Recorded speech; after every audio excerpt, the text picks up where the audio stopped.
She didn't want to leave. She and Alan demanded a renegotiation.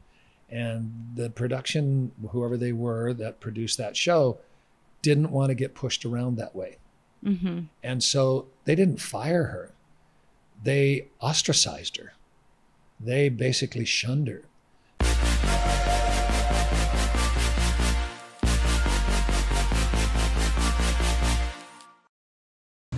Okay, this is my intimate talk with Patrick Duffy. You are going to know him like you've never known him before. We all love him as Bobby Doing, and we all love him from Step by Step and everything he's done. But believe me, you will love him on another level, even more after this talk. So this is the perfect segue into Step by Step, because There you go. You're a master at this, aren't you? You are. You just did it because you were talking about Victoria, but then it suddenly reminded me of Suzanne Summers, who, by the way, she was also on my show. And by the way, she became my Hagman.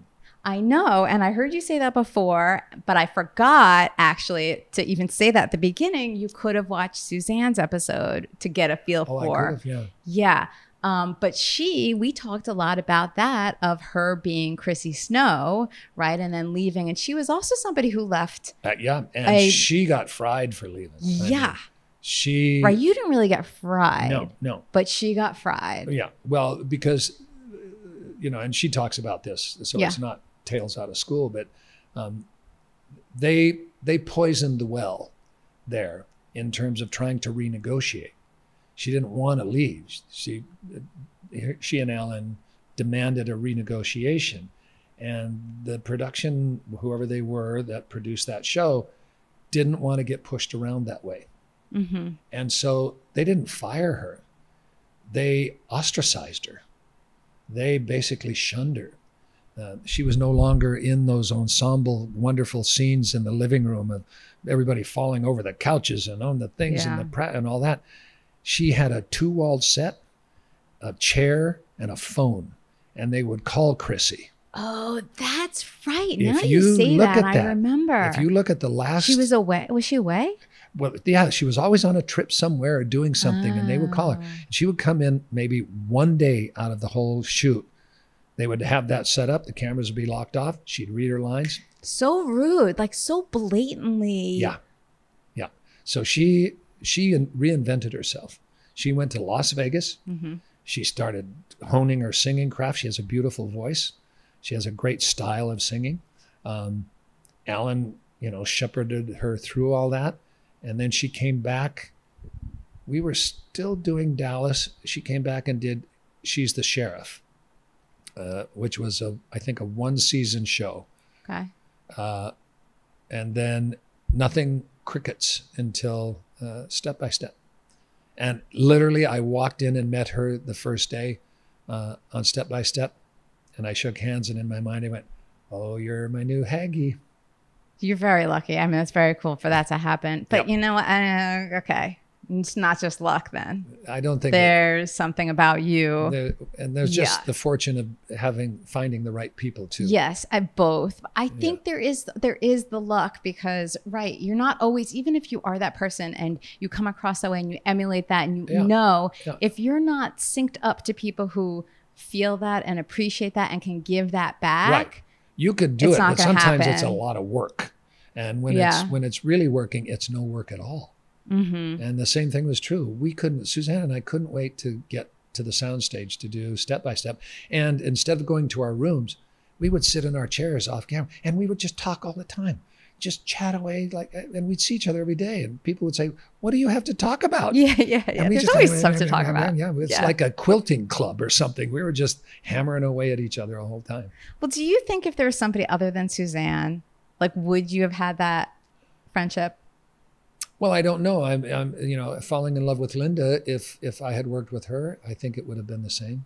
Are there other, I mean, you've worked on other things, many other things too. I've had wonderful co-stars all the time, especially women, to be quite honest. I mean, that goes with the territory of being typecast, because of what I look like and the parts that I'd played prior.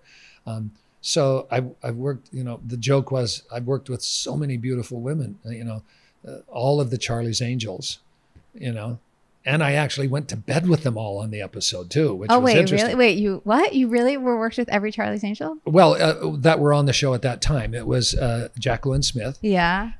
who her character fell in love with my character on the show. And then in the same episode, Cheryl Ladd's character fell in love with my character on the show. And we kept the affairs separate from one another. And then the only way they could resolve it, because the angels couldn't fall in love erroneously, right? So they had to kill me. So they killed me in order for them to both mourn the man they loved, you know. And then I did a TV movie with Linda Carter, Wonder Woman, and we fell in love and got married. And it was just, I've just met Lonnie Anderson, you know. They're icons, every single one of them. Every single one of them. It just goes on. And you got along with all of them. All of them. So that's you for sure. But I think that the friendship that you became best friends with Haggy.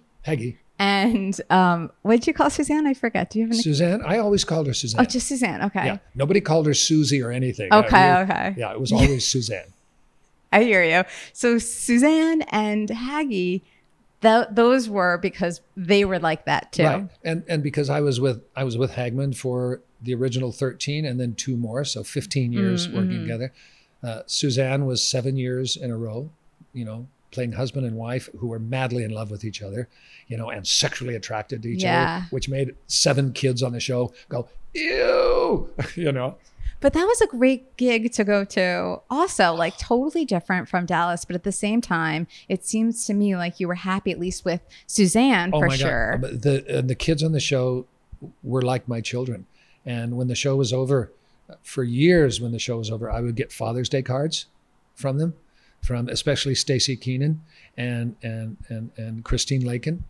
I wrote a letter of recommendation. It wasn't why she got in, but I wrote a letter to get Stacy into law school, you know, saying, you know, what a great person she is, how intelligent she is, how, you know, everything. Same with Christine. I get baby pictures. I get, you know, they're like family. So do you think it's still possible to be like that now, or are we in a different era where people are more transient and move on? Do you know what I mean? Well, first of all, there's something, what the beauty was, it happened from day one, but the longevity of the shows made it permanent in your life. And shows just don't last that long anymore. No. A season sometimes is 8 to 10 episodes, and it's hard to get in that rhythm, you know, and it has to be a show that's joyful. And a lot of these shows that run like are zombie shows or, you know, killer shows. Like and depressing. It's like, yeah, and it's just like, you know, spewing blood all the time. You know, do you want to go have a drink afterwards, or you just want to get the blood off? Yeah. You know, so I don't know.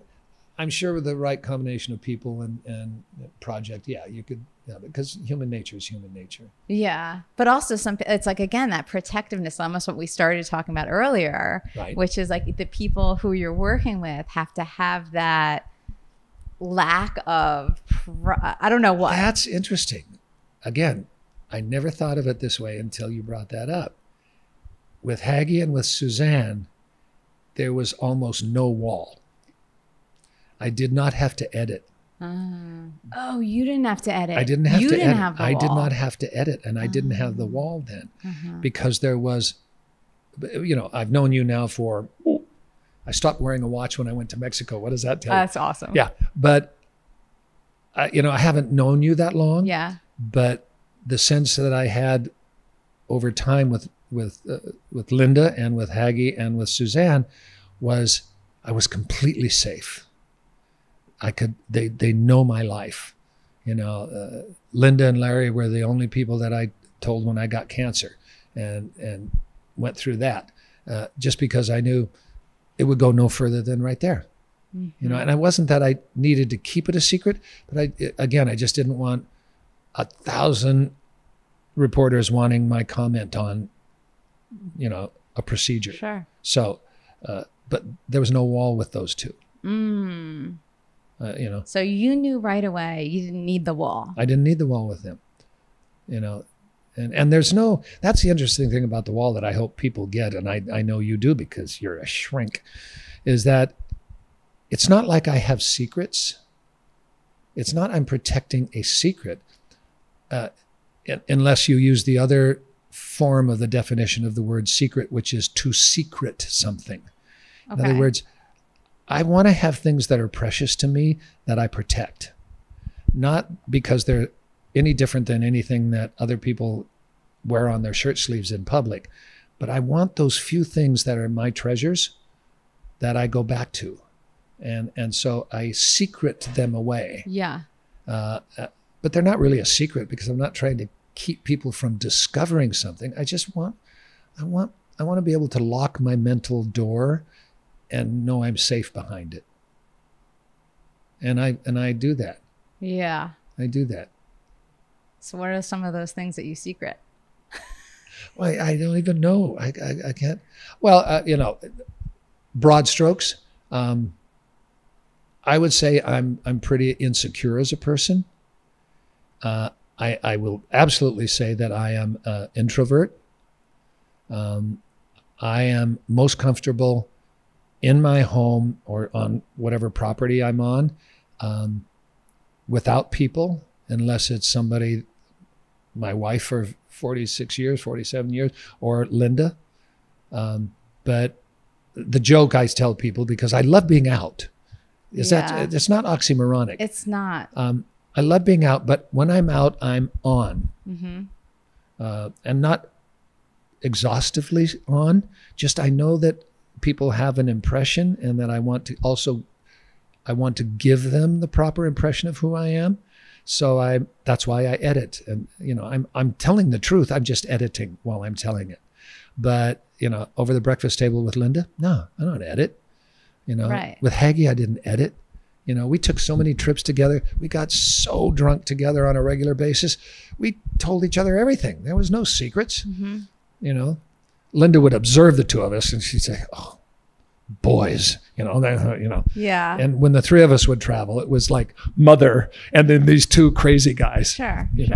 But we would sit in our hotel room when we would take trips. We'd go to Europe together and all these things, usually for work, and not long work, but 4 days in Germany.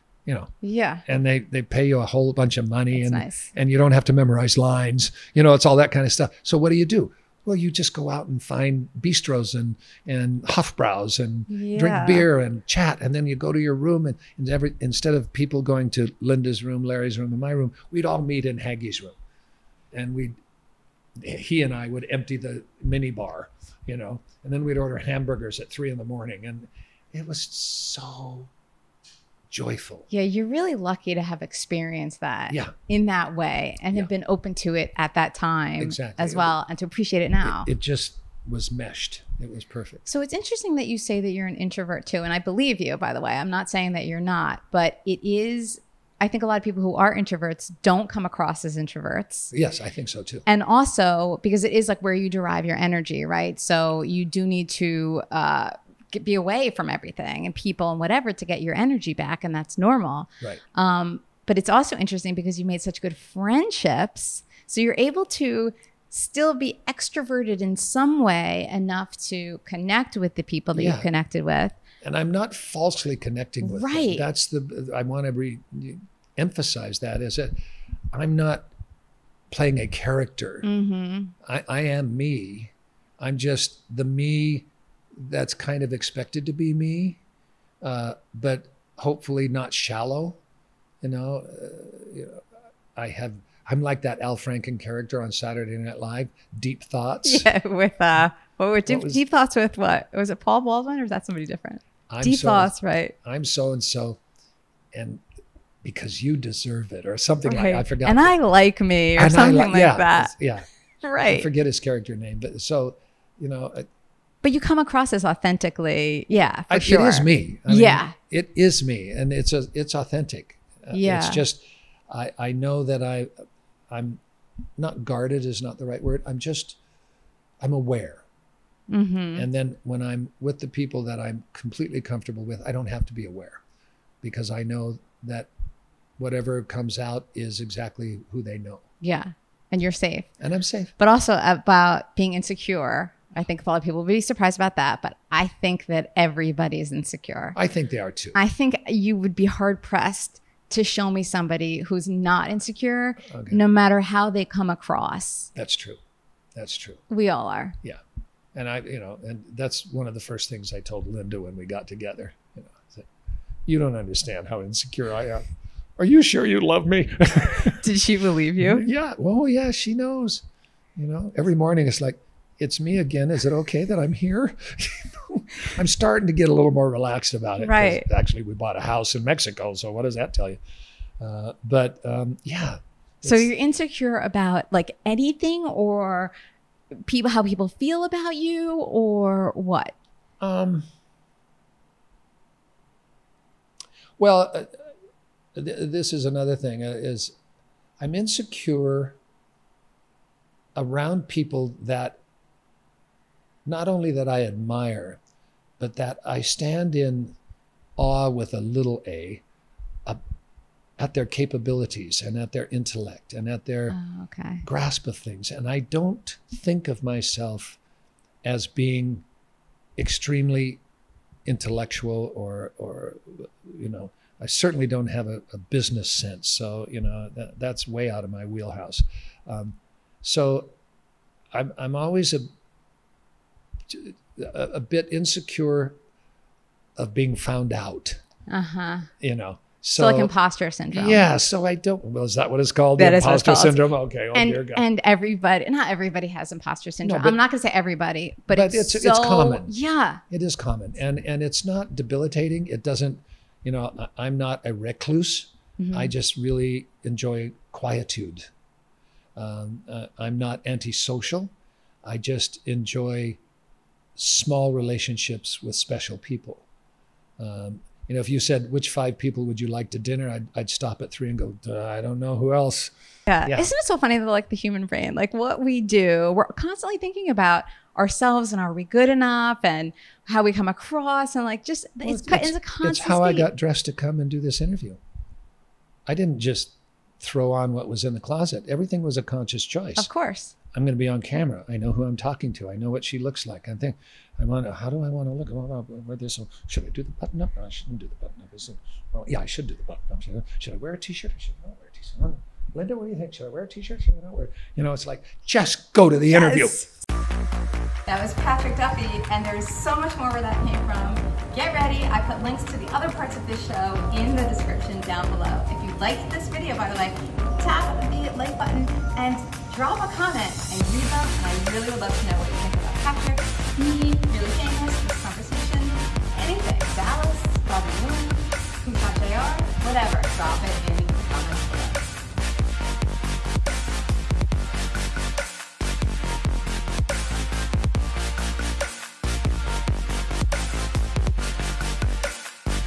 If you like this video, by the way, you will probably want to catch my talk with Suzanne Somers, right? There is a link in the description to that.